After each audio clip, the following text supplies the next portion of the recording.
Bismillahirrahmanirrahim. Yang kami hormati sekaligus kami doakan beliau Ketua Yayasan dan Ketua DKM beserta semua pengurus yang semoga senantiasa dijaga dan dilindungi oleh Allah.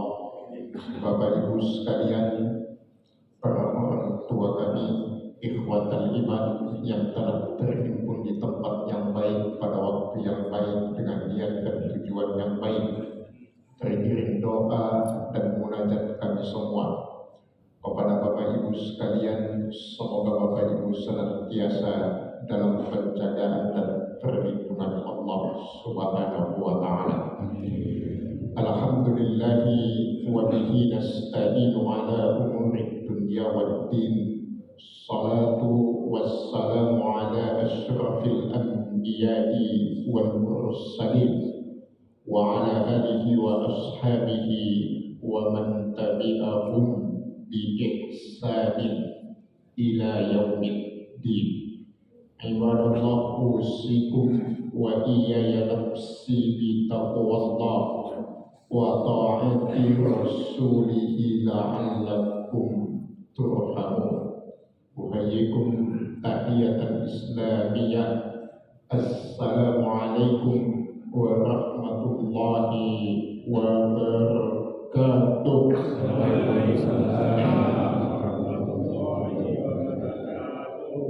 Sehat Bapak Ibu?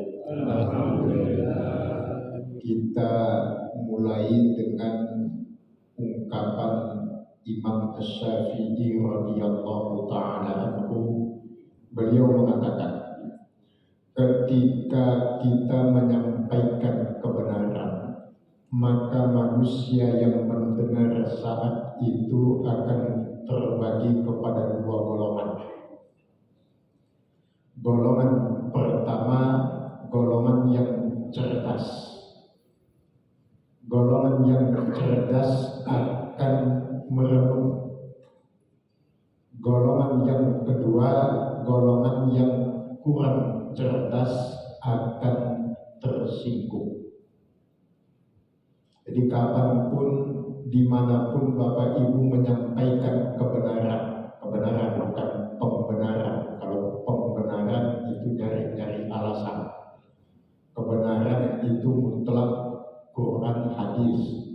Jadi kalau Bapak Ibu menyampaikan nasihat, kemudian peringatan kepada siapapun, yang pasti terbagi kepada dua. Yang cerdas akan merenung, yang kurang cerdas akan tersinggung. Nah, mudah-mudahan kita semua bagian dari yang cerdas. Bapak Ibu sekalian, kita awali kajian kita malam ini dengan kisah tentang seorang sahabat yang melatar belakangi turunnya Quran surat Al-Baqarah ayat yang ke-207. A'udzubillahi minasyaitonir rajim. Wa minan nasi may yashri nafsahu ibtigha'a mardatillah. Allah katakan, ada di antara hamba-hambaku, kata Allah, yang mengorbankan dirinya untuk mencari ridho Allah. Dari sekian banyak sahabat Nabi, tidak ada satupun yang menerima siksaan paling berat seperti yang diterima sahabat ini. Siksaan pada Bilal bin Rabah setelah memeluk Islam itu belum seberapa dibandingkan siksaan yang didapatkan oleh sahabat ini. Siksaan yang dialami dialami oleh Sumayyah binti Khayyat, bahkan sampai syahidah di jalan Allah, wafat di jalan Allah karena mempertahankan agamanya, tidak sebanding dengan apa yang dialami sahabat ini. Sahabat ini bernama Khabbab bin Al-Arab. Khabbab bin Al-Arab lah yang menjadi guru ngaji adik perempuan dari Umar ibnul Khattab yang bernama Fatimah bintil Khattab. Kan kisahnya saat mereka sedang baca Al-Quran diajari oleh Khabbab. Fatimah punya suami namanya Zaid bin Sa'id. Zaid bin Sa'id itu satu dari 10 sahabat Nabi yang dijamin masuk surga. Guru ngajinya itu namanya Khabbab bin Al-Arab, bukan dari keturunan yang bermartabat, tapi beliau itu budak. Khabbab itu budak, sama seperti Bilal bin Rabah, cuma beda kebangsaan. Kalau Bilal bin Rabah itu dari Afrika, Habasyah dulu. Kalau Khabbab itu orang Arab sendiri, tapi jadi budak. Dari suku Khuza'ah, baninya Bani Tamim. Kalau Nabi Bani Hashim, kalau ini Bani Tamim. Dari suku Khuza'ah, namanya Khabbab bin Al-Arab. Penyiksaan yang diterima dari majikannya setelah dia masuk Islam, majikannya itu perempuan. Ternyata perempuan bisa sadis juga, Bapak Ibu sekalian. Namanya Ummu Anmar. Ummu Anmar itu majikannya Khabbab. Penyiksaannya luar biasa yang dihadapi Khabbab. Tidak ada satupun sahabat Nabi selain Khabbab yang mengalami luka bakar dari ujung kepala sampai ujung kaki. Rata-rata kan disiksanya besi dipanaskan kemudian ditempelin ke badannya. Nah kalau Khabbab ini memang pandai besi.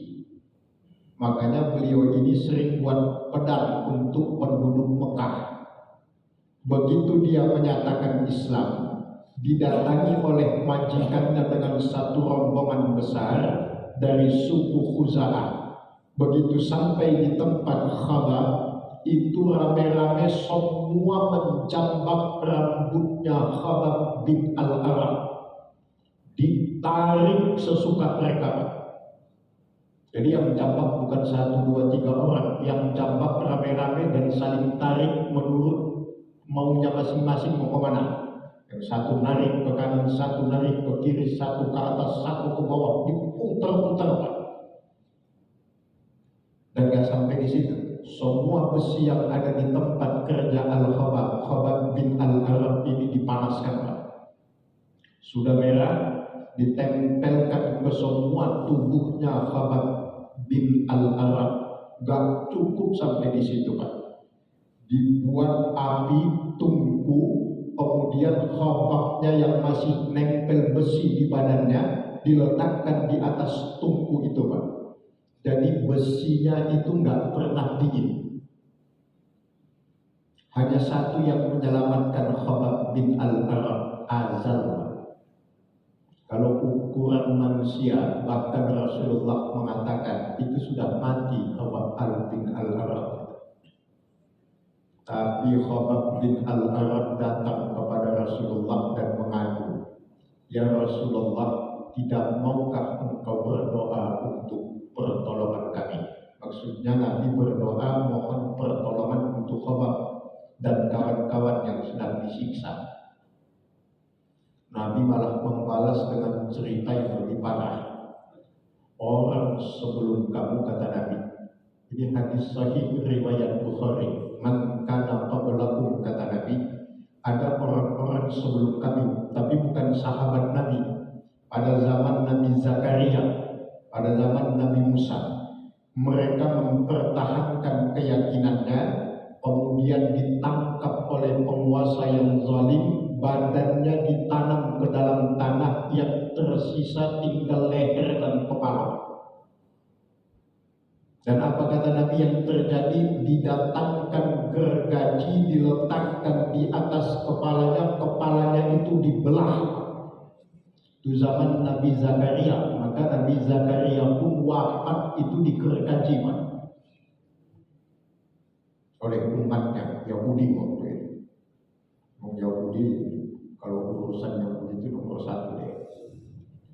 Ada lagi kata Nabi yang mempertahankan agamanya, ditanam tubuhnya sampai lehernya, kepalanya nggak digergaji, tapi kepalanya disisir dengan sisir yang terbuat dari besi, bukan kulit yang lepas dari daging, tapi yang lepas daging dari tulang. Dan semua orang-orang yang mempertahankan keyakinannya mengalami itu. Habis itu Khobab nggak komentar lagi, langsung diam. Dan penyiksaan itu berlangsung sampai terjadi peristiwanya hijrah ke Madinah. Bayangkan tuh Bapak Ibu sekalian, tiap hari merasakan penyiksaan sampai peristiwa hijrah ke Madinah.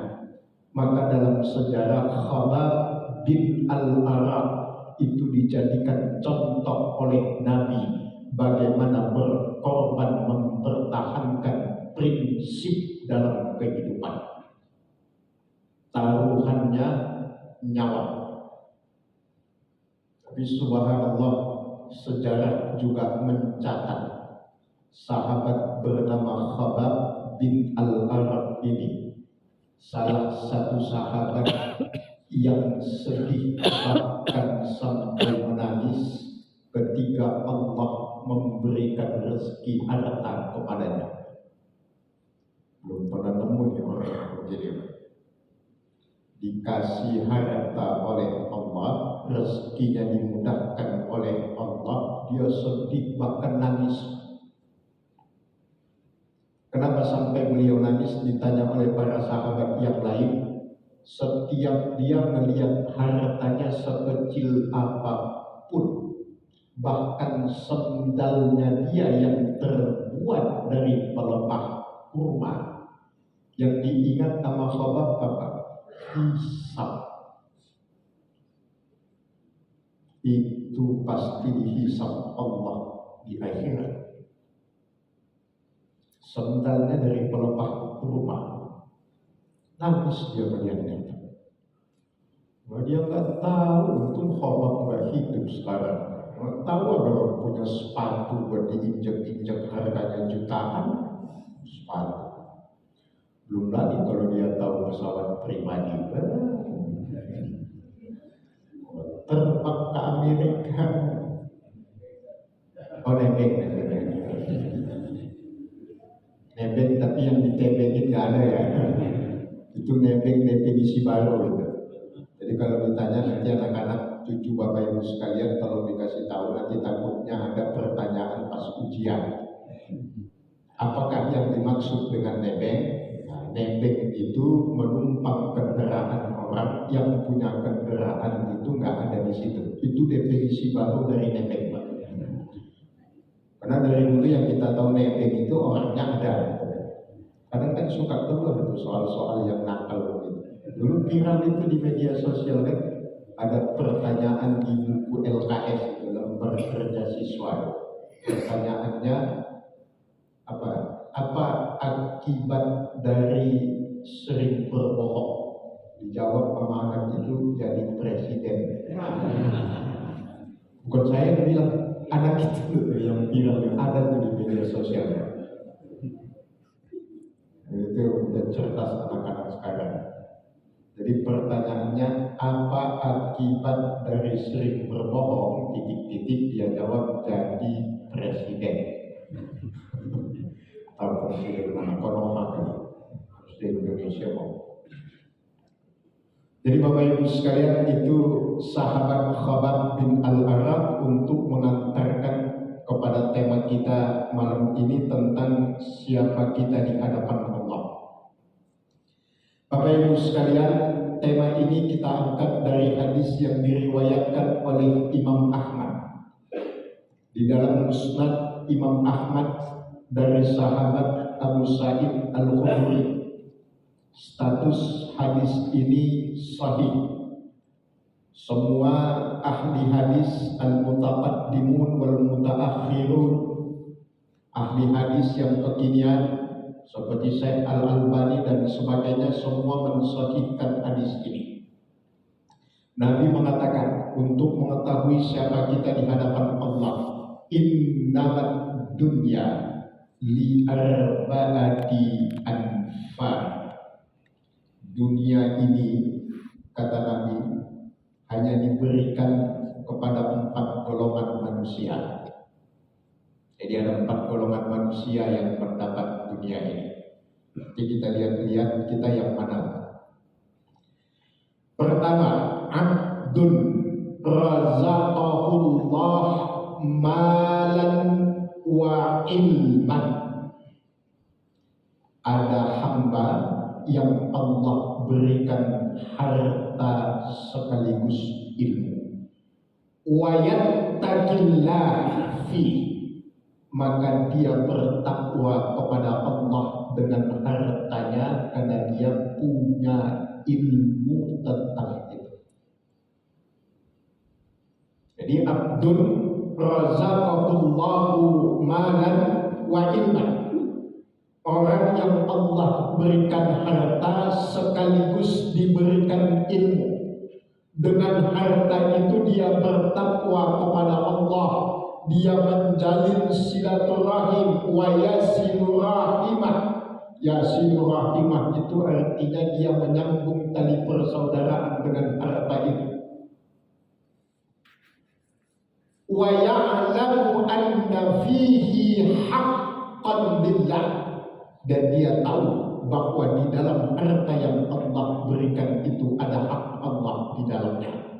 Inilah indahnya orang yang diberikan harta sekaligus ilmu oleh Allah. Jadi dia bertakwa dengan hartanya. Yang kedua, ada jenis orang yang kata Nabi, abdun razaqahullahu malan walam yarzuqhu ilman.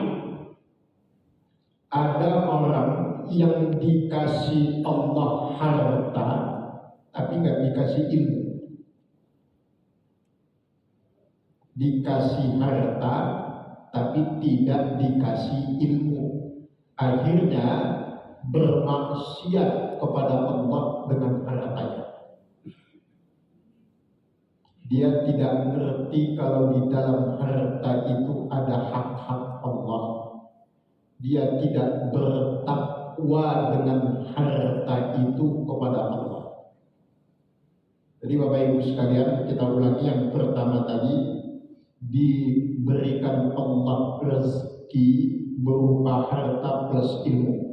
Oh maaf, yang kedua itu dan razaqahullahu ilman walam yarzuqhu malan.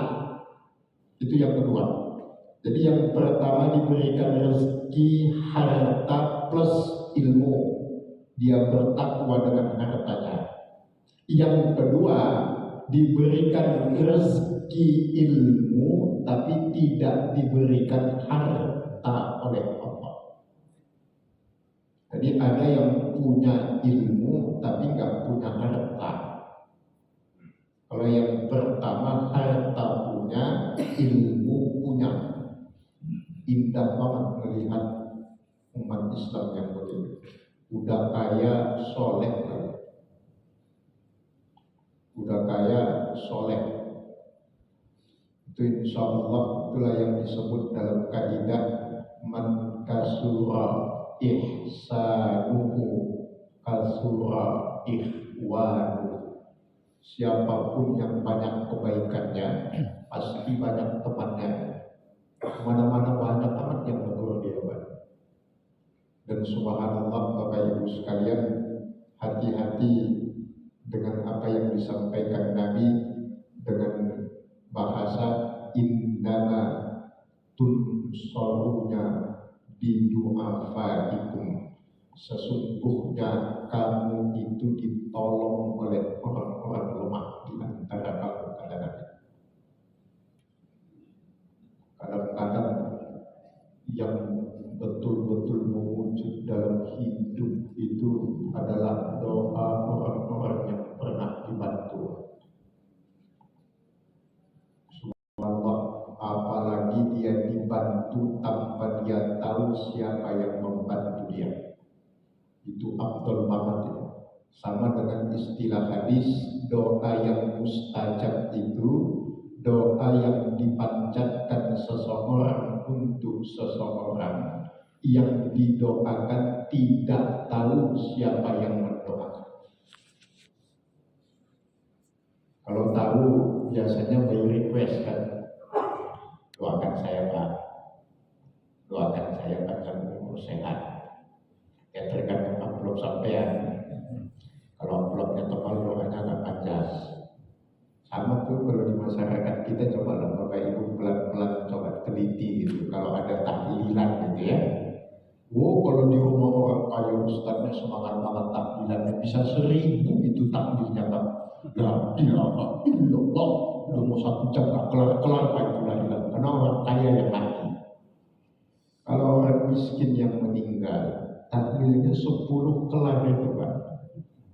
Habis fa'lam annahu la ilaha illallah Muhammadur Rasulullah kalimatu haqqin 'alaiha nahya wa 'alaiha amin. Kelar urusan.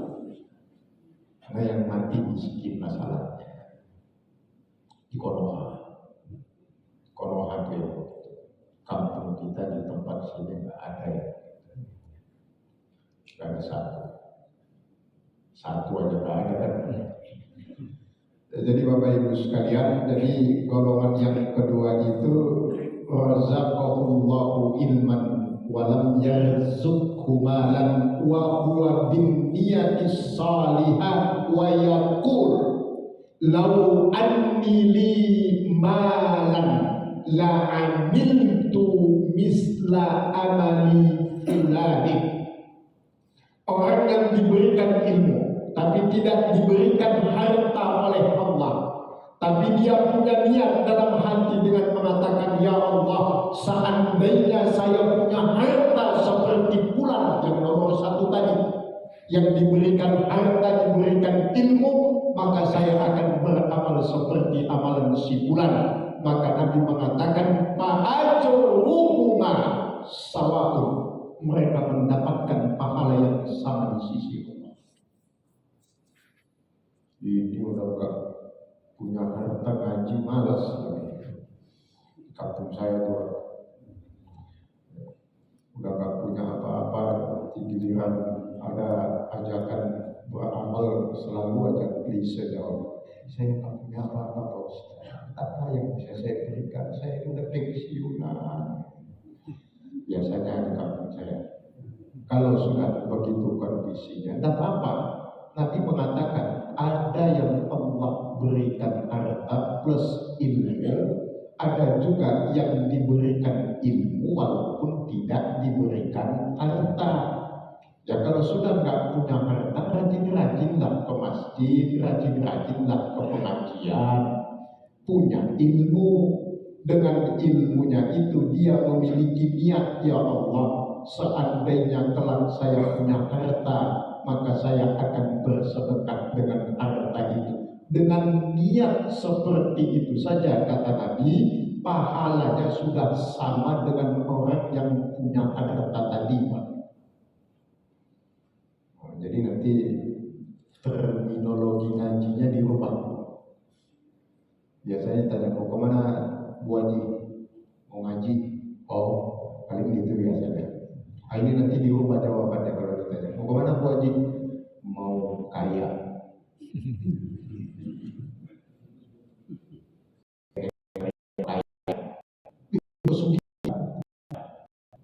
Mencari kekayaan melalui pengajian.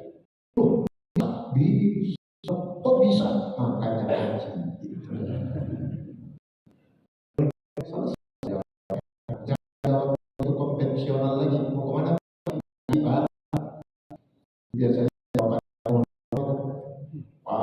tinggi, panjang dikit dia bilang titip salam ya. Jadi nanti kalau ditanya, Pak Haji mau kemana? Mau mencari kekayaan di masjid. Ada Pak Haji? Ada. Beneran ada. Ada itu kotak amal. Ada. Lewat apa? Lewat pengajian. Kok bisa? Bisa. Sampaikan hadisnya. Ada orang yang Allah berikan ilmu tapi tidak diberikan harta. Tapi dengan ilmunya dia punya niat yang saleh. Jika Allah berikan dia amanah harta, maka dia akan beramal seperti orang yang Allah berikan ilmu dan harta. Balasannya di sisi Allah sama. Apalagi, wah ini minggu depan pengajian penuh sampai luar kelihatannya. Bukan para pencari ilmu, tapi para pencari harta kekayaan melalui apa? Itu bukan salah niat gitu, tapi kreativitas dalam niat. Jangan setan aja yang ngakal-ngakalin kita juga harus bisa ngakal-ngakalin setan. Itu golongan yang kedua. Golongan yang ketiga kata Nabi, abdun razaqahullahu malan wa lam yarzuqhu ilman. Jadi yang ketiga, Allah berikan dia rezeki harta tapi tidak diberikan ilmu oleh Allah dan dia bermaksiat dengan hartanya. Dan Nabi mengatakan fahuwa akhbasul manazil, dan itulah derajat yang paling rendah dari seorang hamba di hadapan Allah. Punya harta tapi nggak dikasih ilmu sehingga dia bermaksiat kepada Allah dengan hartanya. Ada orang bermaksiat dengan hartanya banyak ketika dia salah mengeluarkan hartanya, salah tempat, salah waktu.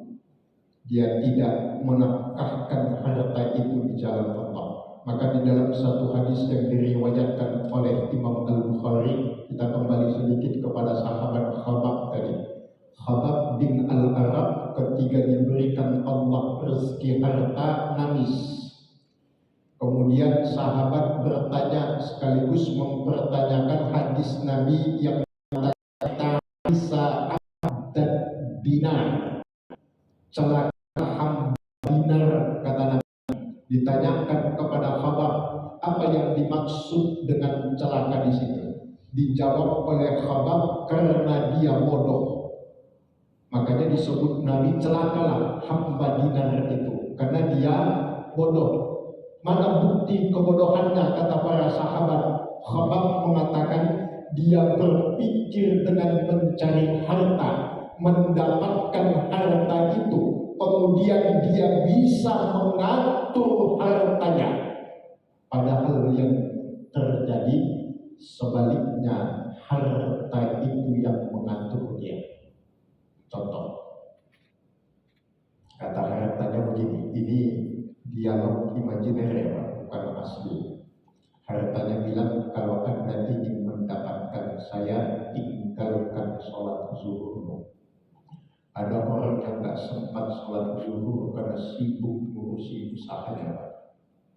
Hartanya juga bilang, kalau kau ingin mendapatkan saya, tunda sholat zuhurmu. Makanya sholat zuhurnya di zuhur time, gara-gara sibuk dengan usahanya. Itu bukti bukan dia yang mengatur hartanya, tapi dia yang diatur oleh hartanya. Kalau dia yang mengatur hartanya, lagi rapat azan berkumandang, gak ada alasan, break sholat zuhur dulu, mau lanjut setelah sholat. Kalau nggak mau lanjut, bubar. Itu kalau punya prinsip. Dipecat Ustaz, nggak apa-apa dipecat, baru resiko dipecat. Ini kalau kita bicara prinsip, tapi nggak kaku begitu dalam hidup. Makanya ada istilah hidup ini permainan, maka pintar-pintarlah bermain agar kita tidak dipermainkan. Ya kan bisa diakali, udah zuhur masih rapat cari alasan pakai gitu ya. Mau kamar mandi ke sakit perut, ngapain ke sholat aja, yang lain gak mau sholat, biar ini teknis gitu namanya. Jadi Bapak Ibu sekalian, yang ketiga ini Abdul razaqahullahu malan walam yarzuqhu ilman, diberikan harta oleh Allah tapi tidak diberikan ilmu, akibatnya dia bermaksiat kepada Allah dengan hartanya. Ada contohnya banyak banget. Korun itu dulunya orang yang taat itu zaman Nabi Musa. Itu kalau dilihat secara nasab masih nyambung kepada Nabi Musa itu korun. Orang soleh itu sebelum kaya, begitu sudah kaya jadi toleh namanya. Sebelum kaya namanya soleh, setelah kaya namanya toleh. Udah keluar dari kesolehan. Zaman Nabi bisa diverifikasi itu kisahnya, tetapi ada yang mengatakan sebagian itu posisi hadisnya ahad, bahkan gharib, tapi nggak sampai maudhu, tentang sahabat yang bernama Sa'labah. Itu juga sahabat yang taat saat miskin. Begitu kaya, hilang ketaatannya. Jadi Bapak Ibu sekalian, harta tanpa ilmu itu bisa mendatangkan bala musibah dalam kehidupan. Yang terakhir, yang keempat, abdun lam yarzuqullahu malan wala ilman. Harta nggak punya, ilmu tidak punya, tapi dia masih sempat punya niat dengan mengatakan lau anni li malan la amiltu misla amali fulanin. Yang nomor 3, dia berniat dalam hatinya, seandainya saya punya harta, maka saya akan melakukan seperti yang dilakukan oleh si fulan yang nomor 3 tadi, yang punya harta tapi tidak punya ilmu. Maka kata Nabi, fa ajruhuma indallahi sawa, balasan yang mereka dapat dari Allah sama, derajatnya pun sama di sisi Allah. Yang nomor 1, nomor 2 satu bagian, nomor 3 sama nomor 4 satu bagian lagi. Yang pertama diberikan harta dan ilmu, kemudian dia bertakwa dengan hartanya. Yang kedua diberikan ilmu tapi tidak diberikan harta, tapi dia punya niat seandainya memiliki harta akan beramal seperti amal yang dikerjakan si fulan, yaitu yang diberikan harta dan ilmu. Maka kata Nabi, balasannya di sisi Allah sama kebaikannya. Yang ketiga, diberikan harta dan diberikan ilmu oleh Allah, bermaksiat dia dengan hartanya. Muncul orang yang keempat, harta nggak punya, ilmu nggak punya. Sudah kerjaan serabutan, ke masjid nggak pernah, udah kelar urusan. Di dunia belangsak, akhirat masuk neraka. Nauzubillahi min dzalik. Makanya kalau ada orang nggak mau sholat, sering ditanyain orang dengan kata, emang situ duitnya sudah banyak, ada nggak mau sholat? Ini sudahlah harta nggak punya, ke pengajian nggak pernah, sholat nggak pernah, ke masjid nggak pernah, ngakunya ahlus sunnah wal jamaah. bohong. Karena ahlu sunnah wal jamaah itu minimal nih dalam hidupnya mengikuti sunnah dan rajin jamaah. Itu ahlu sunnah wal jamaah. Ngaku ahlu sunnah wal jamaah tapi nggak pernah ke masjid, itu namanya palsu. Itulah yang membuat Indonesia tak maju.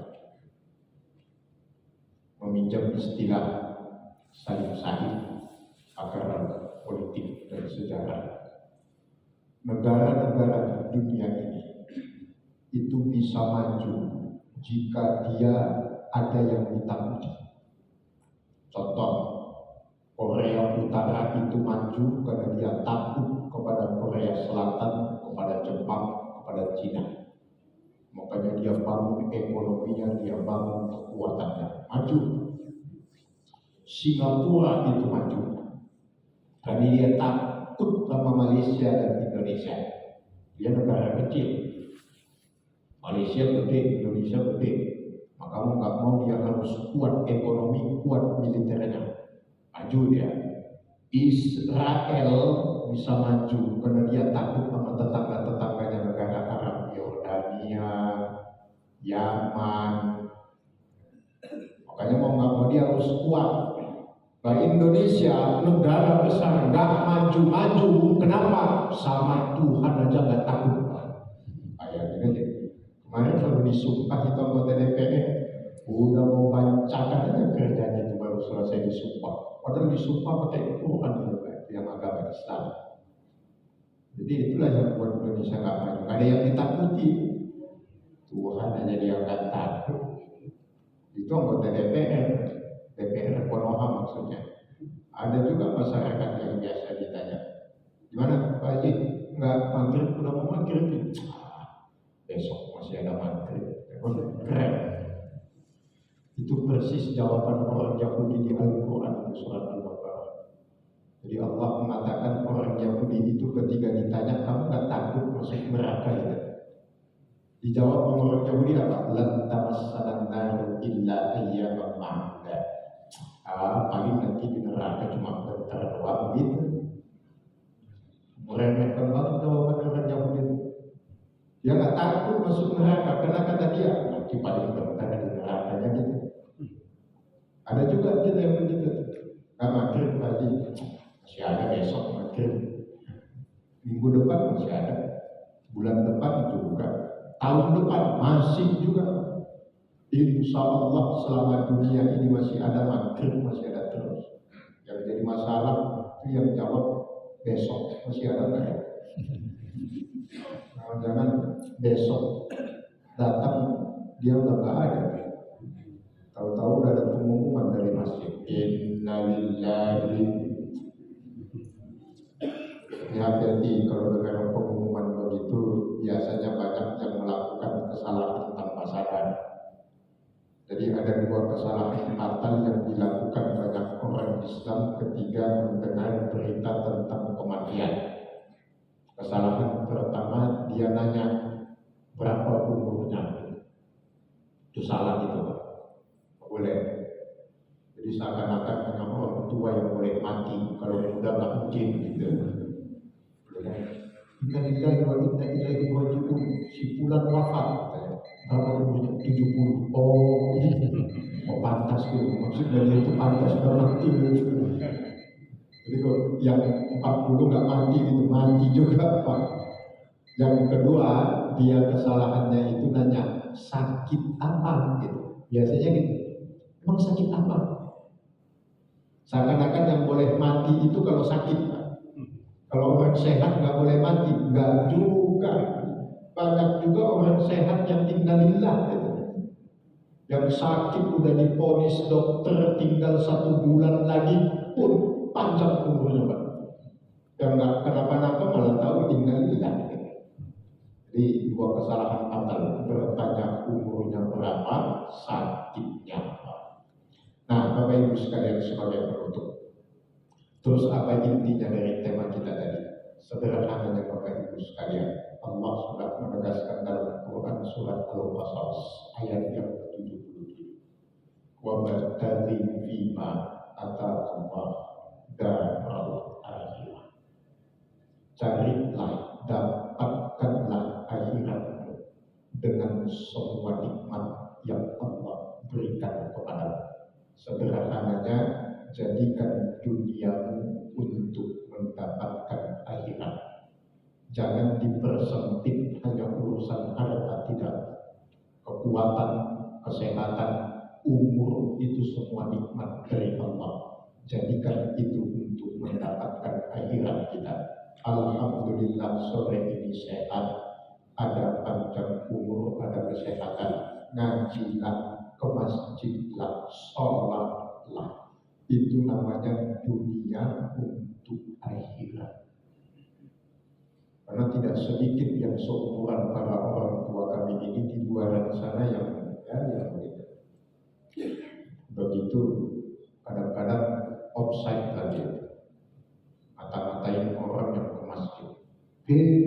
Udah pensiun baru ke masjid. Padahal yang ngomong juga udah pensiun juga, nggak ke masjid juga. Itu pesannya begini Pak, jangan terjebak dengan perasaan kita dan perasaan orang lain dalam ketaatan kepada Allah.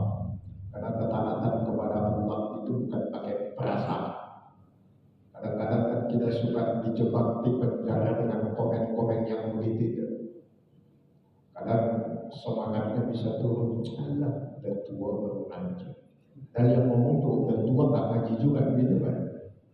Maka kaidah riya itu, apa itu riya? Bukan orang yang suka pamer riya itu.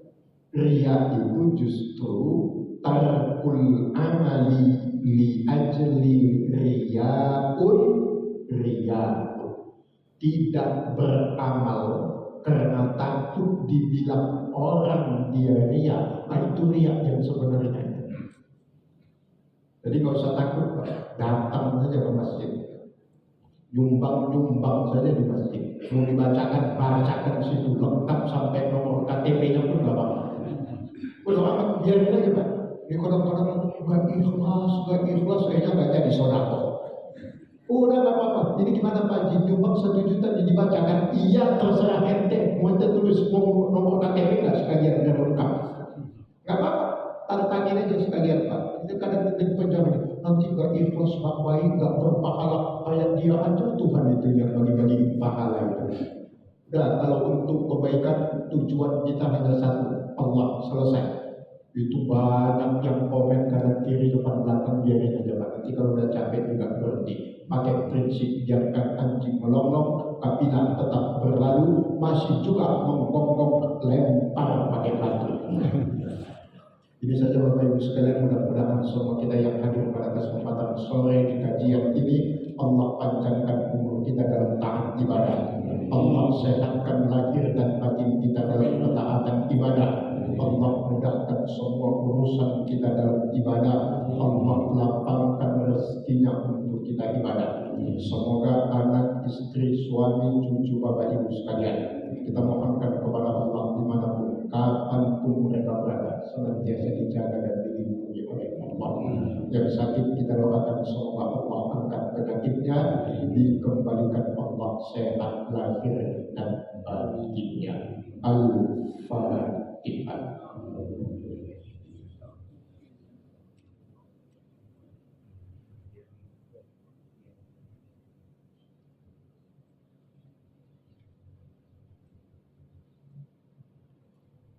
Hadanallah wa iyyakum ajma'in. Kita tutup dengan kafaratul majlis. Subhanallahumma wa bihamdika asyhadu an la ilaha illa anta astaghfiruka wa atubu ilaik. Wal afwu minkum. Assalamualaikum warahmatullahi wabarakatuh.